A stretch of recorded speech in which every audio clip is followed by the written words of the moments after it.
23, and I'd like to call the meeting to order. Mr. Hoagland, would you take the roll, please? Mr. Carter?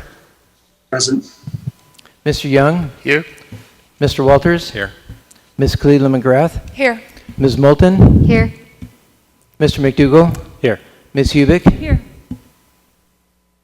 Thanks. Would you all join me in the pledge?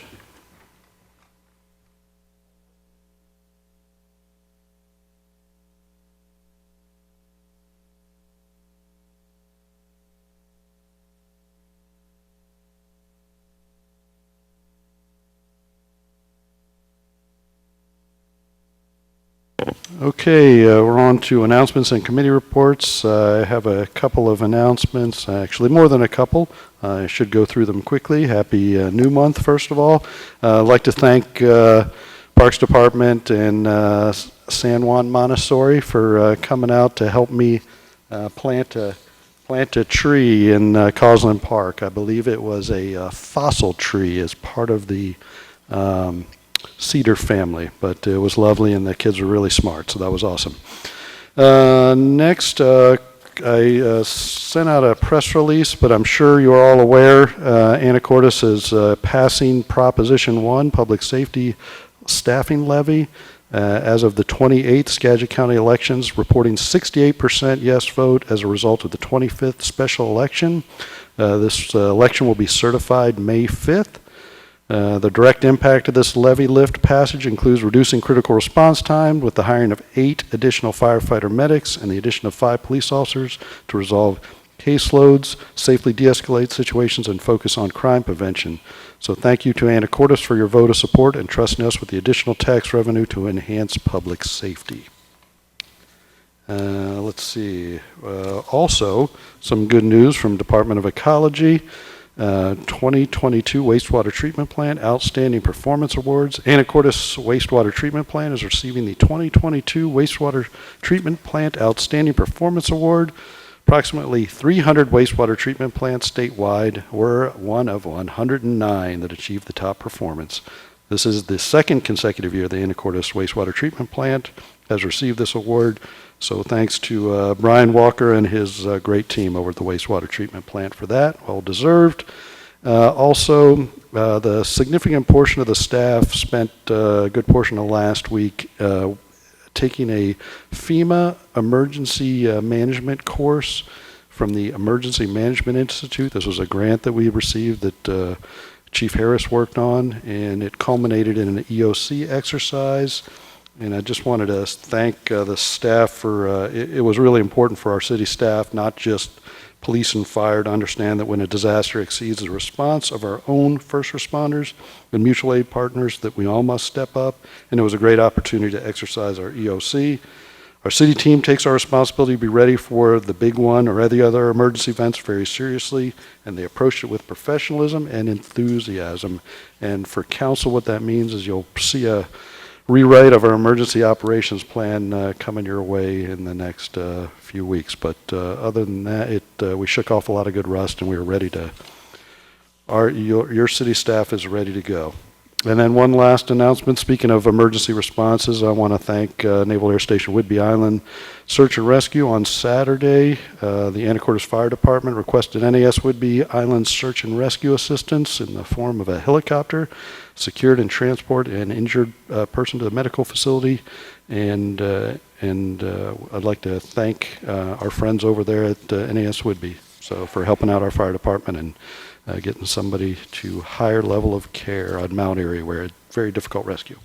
Okay, that was a bunch of announcements and from me, and I will go to item 3A, which is Fiber Committee, and I think Mr. McDougall. Yeah, Mr. Miller. Fiber Committee met on Thursday last week, and we ran through the numbers and a few items on the agenda, so I'll give a quick update on numbers. As of last Thursday, we had 1,930 customers on net, which translates to actually just over 25% of the potential customers in the community are actually turned up and in service now. Guimas View has surpassed our 35% market share threshold, which is great news. And then citywide, we have surpassed 45% market share as far as signups are concerned. So very good numbers there. And we're, tantalizingly close to 2,000 customers on net, so that's great. We had a brief localized service outage on, I think, April 27th. Notes say May. April 27th, it was a few hours in the morning to mid-afternoon out at Kingsway. About 28 customers were out of service. Basically some conduit got damaged. The fiber itself was fine, but construction conduit got taken care of fairly quickly, out for a few hours. Fully restored by mid-afternoon. Other stuff we have going on, the Department of Commerce EDA grant. We've got basically bid materials submitted to EDA for review. Approximately May 8th bid opening or May 26th for construction materials. And looking at this schedule, construction to begin roughly around September of this year. So another good item there. West End pavement restoration.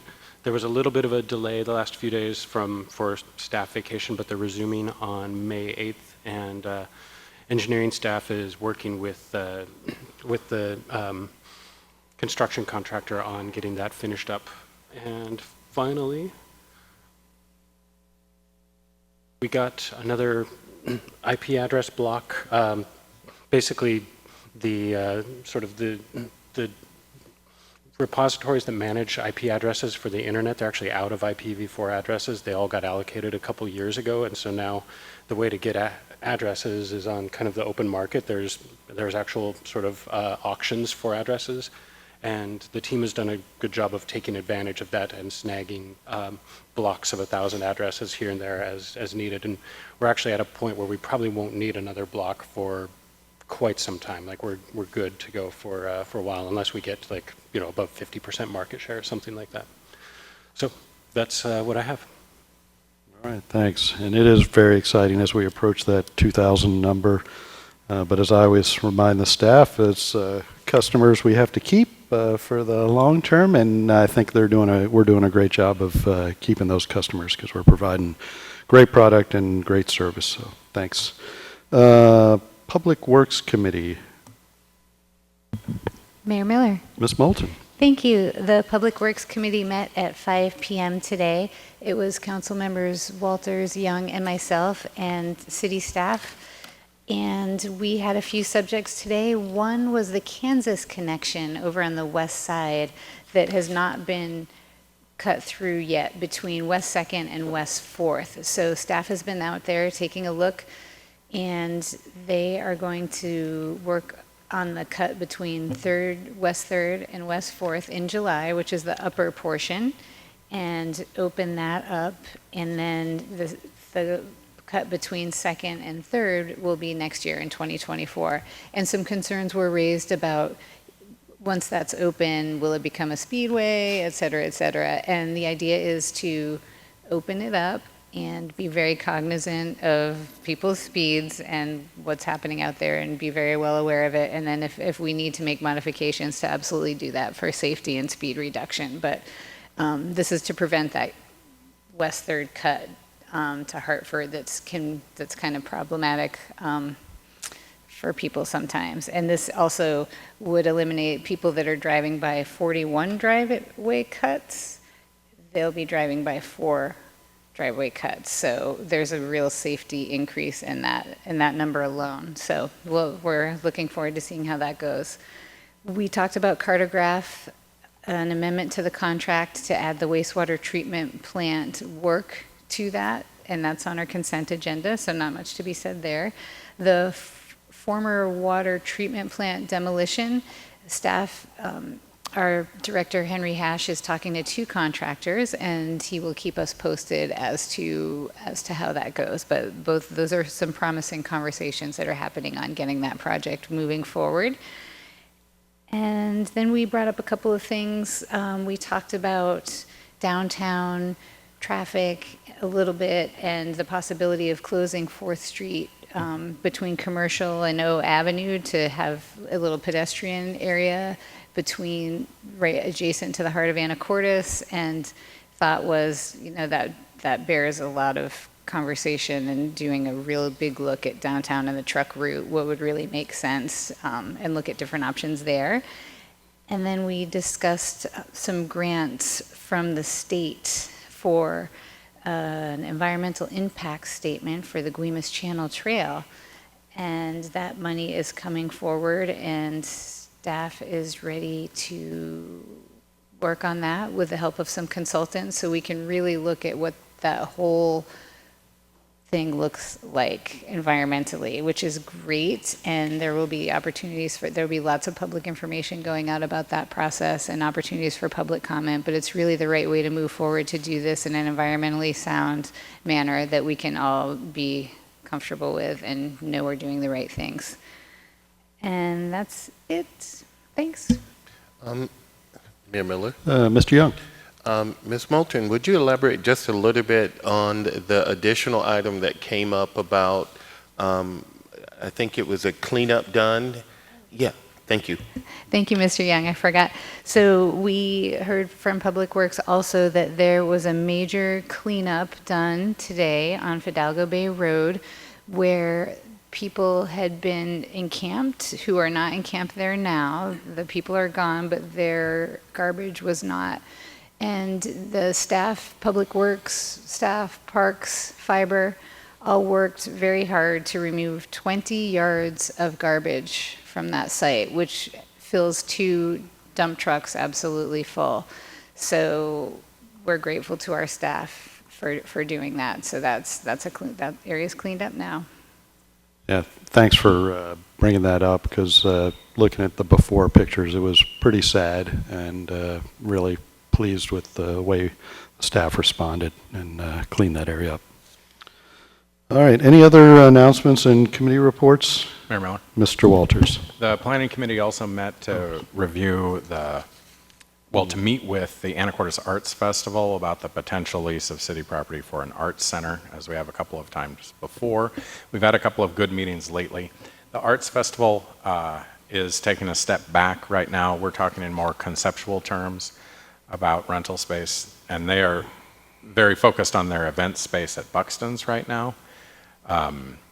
They're going to continue work with their team about what they would like to be able to do in a permanent arts center, because they don't perceive Buxton to be that permanently. And we will be meeting again in 2 weeks, and maybe they'll have more to tell us about what they will be proposing. Thank you. Any other announcements, committee reports? Okay, I'm going to move on to item 4, which is public comment, and this is an opportunity for any members of the public that would like to address the council on anything that's not on our agenda. Any members of the public here in City Hall looking for a hand raised? Okay, moving on to our consent agenda, items A, B, and C, council. Mayor Miller. Mr. McDougall. Move to approve consent agenda items A through C. Second? Okay, a motion by Mr. McDougall, a second by Ms. Moulton to approve consent agenda items A, B, and C. All in favor signify by saying aye. Aye. Any opposed? Okay, motion carries. We are on to item 6A, and Mr. Hoagland is going to do double duty of, I think actually, if there's a vote, I think Ms. Swetnam will be able to bail him out. But Mr. Hoagland, item 6A, ordinance 4049, interfund loan, equipment rental fund to general fund. This is a discussion item with possible action. Mr. Hoagland. Thank you, Mayor, members of the council, and members of the audience. So this is an interfund loan that we're proposing to make between the equipment rental fund and the general fund. And the amount of the loan would be $1,857,773.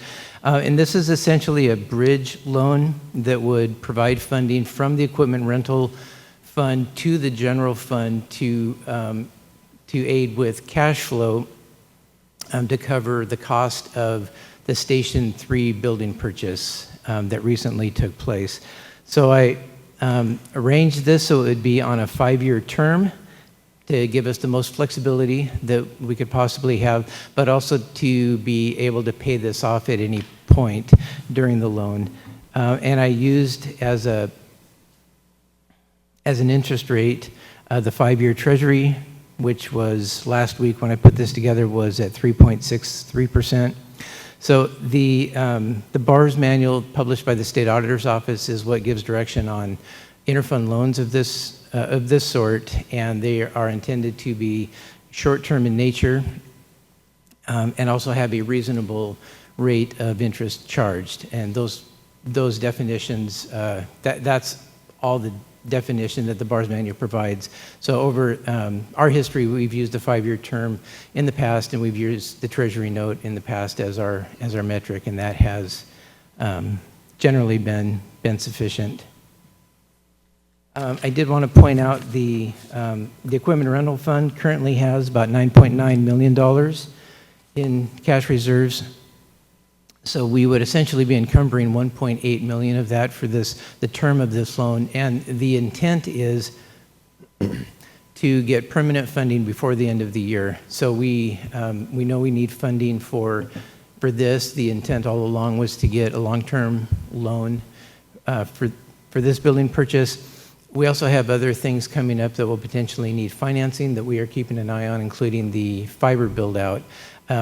It made sense to me, talking with Mayor and other staff members, that we could potentially roll these finances together, these financings together, to potentially save legal costs and underwriting costs. So we're kind of, as I said, doing this as bridge funding to get us through to that point when we do the final debt later in the year.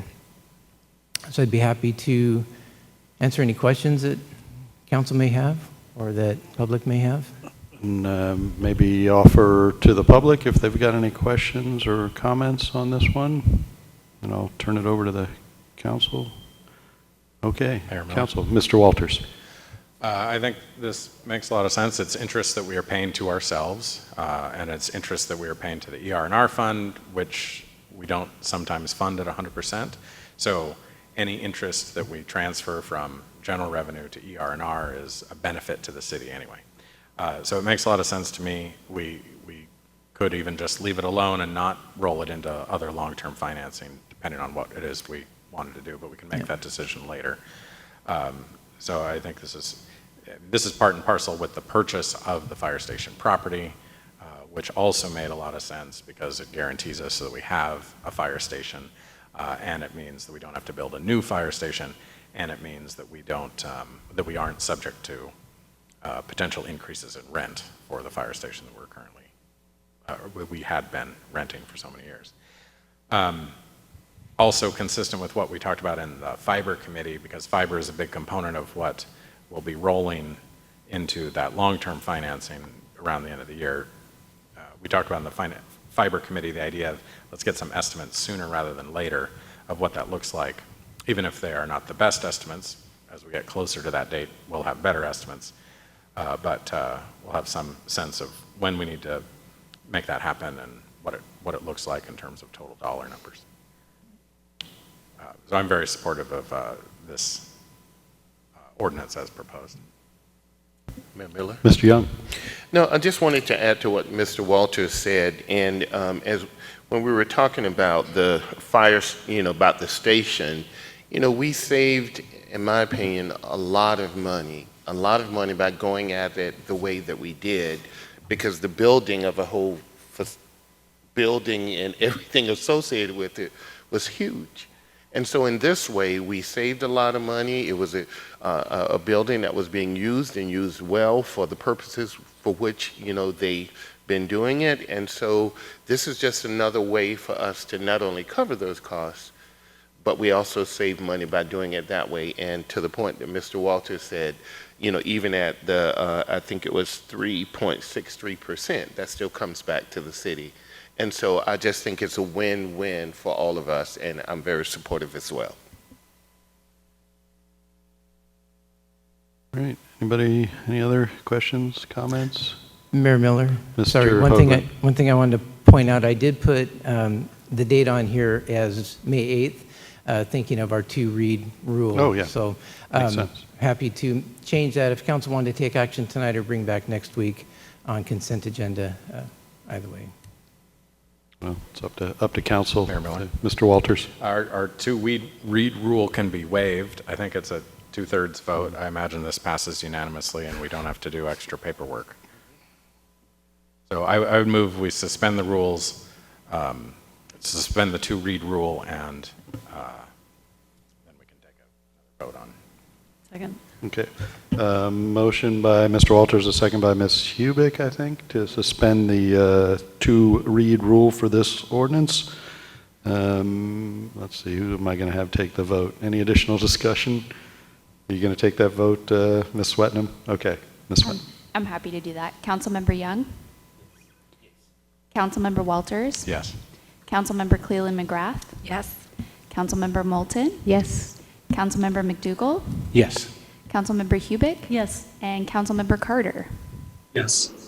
Motion carries. Okay, thank you. And so that leaves us with the business at hand, ordinance 4049.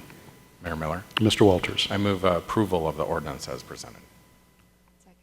Okay, a motion by Mr. Walters, a second by Ms. Cleland McGrath to approve ordinance 4049, interfund loan equipment rental fund to general fund.